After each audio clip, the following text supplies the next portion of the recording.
आम आदमी पार्टी की अधूरी रामलीला पर जनता को कितना आएगी रास, जनता कितना करेगी पसंद, आज के इस विशेष कार्यक्रम में इसी पर करेंगे खास बात। आखिरकार अरविंद केजरीवाल जिनके पद में अब पूर्व लग चुका है, जी हां, पूर्व सीएम दिल्ली जेल से बेल पर बाहर आ ही गए और हरियाणा चुनाव प्रचार में भी मशगूल हो ही गए हैं।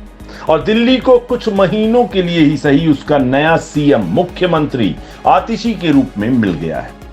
आतिशी ने मुख्यमंत्री पद धारण करते ही दिल्ली के लिए भले अब तक कुछ किया हो या नहीं, पर कुछ ऐसा जरूर कर दिया है जिससे कि नया सिगुफा छिड़ गया है, सियासत जोरों पर हो चली है।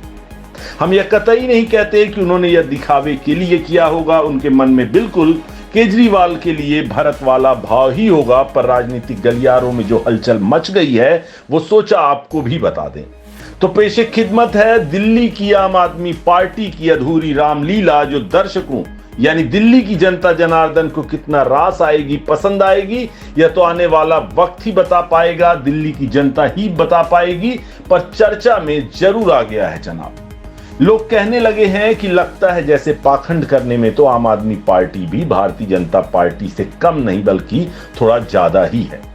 दिल्ली की नई मुख्यमंत्री आतिशी मुख्यमंत्री की उस कुर्सी पर नहीं बैठ रही हैं जिस पर अरविंद केजरीवाल कभी बैठा करते थे, मगर वह कुर्सी उन्होंने अपनी कुर्सी के पास ही रख छोड़ी है। आतिशी इतने कम समय में इतनी ज्यादा बार केजरीवाल के प्रति निष्ठा का प्रदर्शन कर चुकी हैं कि अब तो ऊब सी होने लगी है। वह कहती हैं कि जैसे भरत ने राम के वनवास के दौरान उनकी गद्दी पर खड़ाऊ राज चलाया था, उसी तरह मैं भी 4 महीने यह कुर्सी संभाल रही हूं। भरत ने तो खैर जो भी राज चलाया होगा अपनी समझ से चलाया होगा, क्योंकि तब ना तो मोबाइल फोन थे, न ये गैजेट्स, न ये साइंस, न ये टेक्नोलॉजी, न टेलीफोन, और न हर दिन वन में जाकर राम से सलाह ले पाना ही मुमकिन था। मगर हमारी मुख्यमंत्री तो लगता है अपना दिमाग इस्तेमाल करेंगी ही नहीं, जबकि वह खासी पढ़ी लिखी हैं और उन्हें खासा प्रशासनिक अनुभव भी है।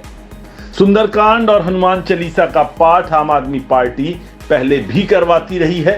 केजरीवाल जी सब काम छोड़कर कनॉट प्लेस के हनुमान मंदिर भी जरूर जाते हैं, यहां तक कि तिहाड़ जेल से छूटने के बाद भी वहां गए थे।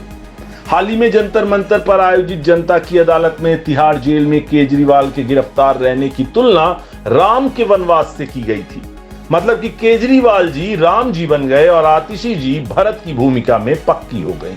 मतलब राजनीति की गजब की नौटंकीबाजी शुरू है जनाब, जिसे कम से कम जनता तो कोई सरोकार नहीं ही रखना चाहती होगी। इन सब से एक कदम आगे बढ़कर केजरीवाल ने तो अपने इस्तीफे की घोषणा करते हुए इसे अग्नि परीक्षा से गुजरना तक बता दिया था। अब मनीष सिसोदिया अपने को राम रूपी केजरीवाल का लक्ष्मण बता चुके हैं। मतलब आम आदमी पार्टी की अधूरी रामलीला में राम लक्ष्मण भरत की एंट्री हो चुकी है। मंचन शुरू होने की तैयारी जोरों शोरों से है। काबिले गौर भी है कि पिछले बजट के समय आतिशी ने अपने 90 मिनट के बजट भाषण में करीब 40 बार राम और रामराज का उल्लेख किया था। लोकसभा चुनाव के दौरान केजरीवाल राम राज्य में अपनी निष्ठा का प्रदर्शन पहले भी करते रहे हैं। तो आम आदमी पार्टी में अब राम भी हैं, लक्ष्मण भी और भरत भी। फिलहाल सीता और शत्रुघ्न का अभाव है। इनका इंतजाम भी शायद जल्दी ही हो जाए। शायद आगामी दिल्ली विधानसभा चुनाव तक वह खोज भी पूरी हो जाएगी आम आदमी पार्टी की। हालांकि सौभाग्य से रावण है, पर दुर्भाग्य से विभीषण और मेघनाथ आदि नहीं है।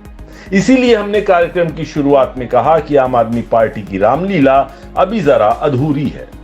अब लोग तो यह भी कह रहे हैं कि ये अगल बगल बाबा साहेब और भगत सिंह की फोटो क्यों लगा रखी है, रामलीला में भला इनका क्या काम। इसका तो एक ही मतलब समझ में आता है कि आम आदमी पार्टी को तो राम भी चाहिए, भगत सिंह और अंबेडकर भी, मतलब इन्हें सब चाहिए। दिल्ली भी, पंजाब भी, हरियाणा भी और शायद आने वाले समय में पूरा हिंदुस्तान ही। कौन जाने भला, कहना ही पड़ेगा आम आदमी पार्टी के तो वाह क्या ही कहने जनाब।